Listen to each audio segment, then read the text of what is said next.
Hi, I'm Pete and welcome to Just a Few Acres Farm. Today Hillary and I are going back down the woods to cut another load of firewood.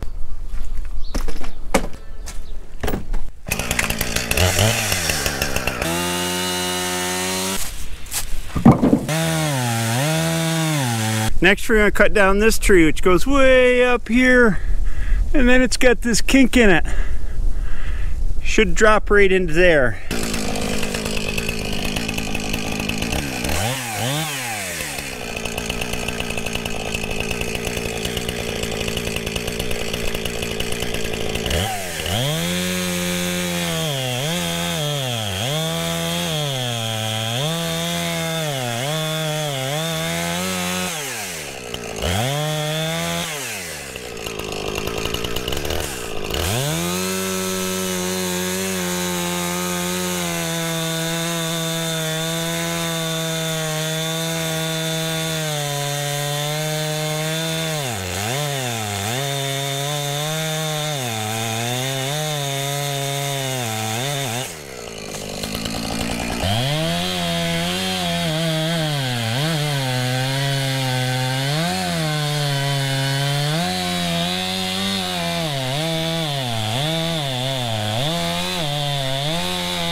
Well, things like this happen. In hindsight, I cut the notch on the tree too small. I biased it over that way to get it to try and swing past those big trees that it's hung up on.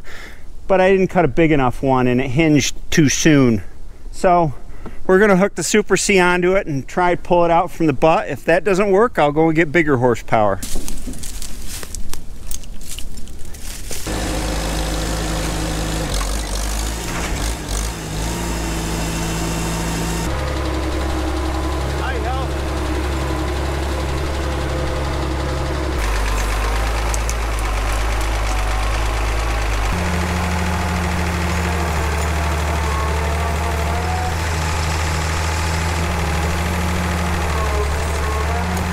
It's hanging up on that crotch there that's stuck in that smaller maple tree.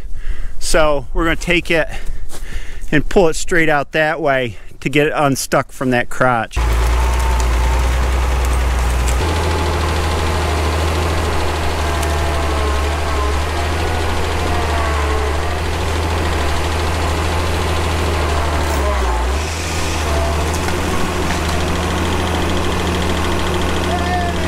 I'm going to provide a little post-mortem on what happened here, and luckily it wasn't my own post-mortem. It could have been. I've been cutting wood for 45 years, and cutting firewood is always dangerous. Felling a tree is always dangerous, no matter how much experience you have.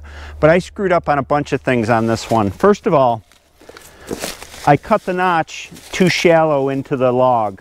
So this notch is a quarter or so into the tree, and it should have been deeper. Now, sometimes you can get by with a notch that shallow, and of course I thought I could, but this tree had a funny bend to it. You always have to assess where the weight of the tree is before you start felling it. And the main trunk kind of leaned one way, and then the tree came back at that curve and started to lean another way. I thought I assessed where the weight was right. I did not.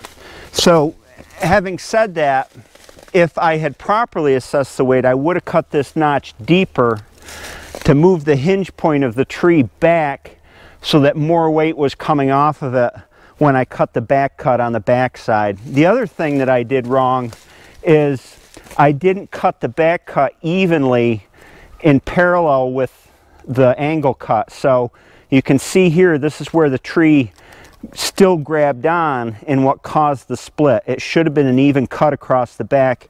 In fact, I was trying to drop this tree a little bit off center of where its center of weight was over into this area so it didn't get hung up. And for that reason, I should have cut this side in first and then come in with this cut. Those are things I didn't do, and I could have really regretted it. Now this is a solid tree. It doesn't have a rotten core as beeches will sometimes develop, so usually they won't split like this really dangerous vertical split when they have a good core. But something to always keep in mind when you're cutting wood is if you have a suspect tree, it's a good idea to strap it around the trunk. Use a chain is best. Use a super heavy strap if you've got one to keep this split from kicking back too much and hitting you when the tree comes down. So we're gonna go back over here and finish up a tree that we started a couple days ago.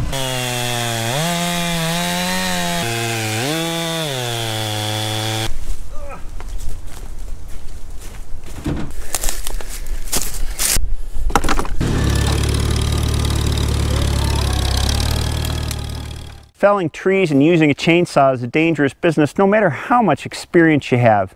There's always a chance when you go out in the woods. Heck, my grandfather died in these woods from felling a tree at the edge of the woods that had limbs hanging out into the field, and those are probably the most tricky trees to cut. You'll notice, and I take heat for this, I don't use safety equipment when I use a chainsaw, and I never have. My father never did, my grandfather never did. It was the way I was raised cutting wood. I know that a lot of you have a problem with it. It's a risk I take. I'm comfortable with the chainsaw. I know accidents can happen. I choose to do it the way I do it on my own property. Certainly, if you're just starting out cutting wood, you should be using the proper safety equipment. Heck, I'm an old fart, you know. I do things the way things were done 30 and 40 years ago. But it's no excuse, I know.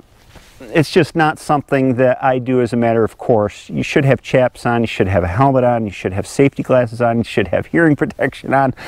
All those things about chainsaw safety. I've caught heat on a lot of stuff to go with that, and I'm not a big fan of safety related comments, but in this case, you know, this is one of the most important things you have to get right.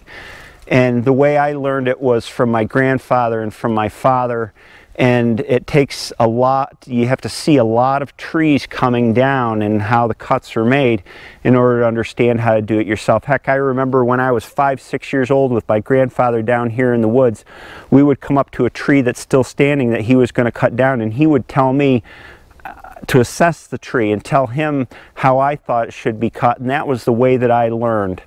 But it's never perfect. So I hope that this video was instructional. It's a good case of what not to do. You always have to stay humble in the woods. I'll see you next time.